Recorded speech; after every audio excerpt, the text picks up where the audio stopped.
26 past the hour. Let's get an update on the weather around the lower 48. Still pretty stormy over parts of the southeast. There's a lot of storms tracking through Maine and northern New Hampshire. A few of those storms have been severe, and severe weather is developing at this hour in north central Kansas. It's going to roll east, possibly into the Kansas City area in the next couple of hours, and St. Louis and Indianapolis by early tomorrow morning. It could be stormy. Out west, dry weather, the exception to that, southern Arizona and southwest New Mexico.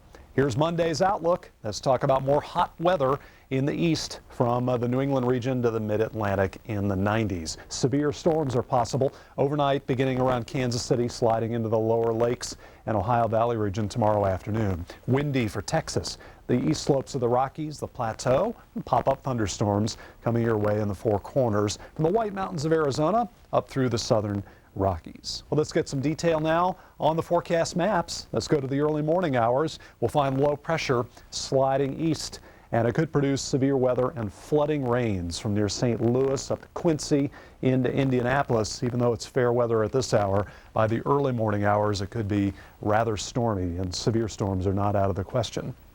North of the low and north of the front, a nice high pressure system will slide across the Dakotas heading into Minnesota and Wisconsin. Lots of blue sky and sunshine and comfortable humidity. The muggy weather persists in the south. More of those pop-up storms from near Atlanta and Nashville, and from Charlotte and Greensboro down to New Orleans and Tampa. You can see the mainly dry weather in the west, although in parts of the southwest, well, an afternoon mountaintop thunderstorm possible over east central and north central Arizona, maybe around the south rim of the Grand Canyon, Flagstaff and Pine Top. Over in New Mexico, the storms could be a little more widespread near Santa Fe and Taos. Mostly sunny in Boise, lots of sun in Seattle and Portland. A stormy start to the week in the Ohio Valley and southern lakes, just hot in the northeast. Pop-up storms in the southeast, talked about Atlanta, New Orleans, Dallas. Reactor 3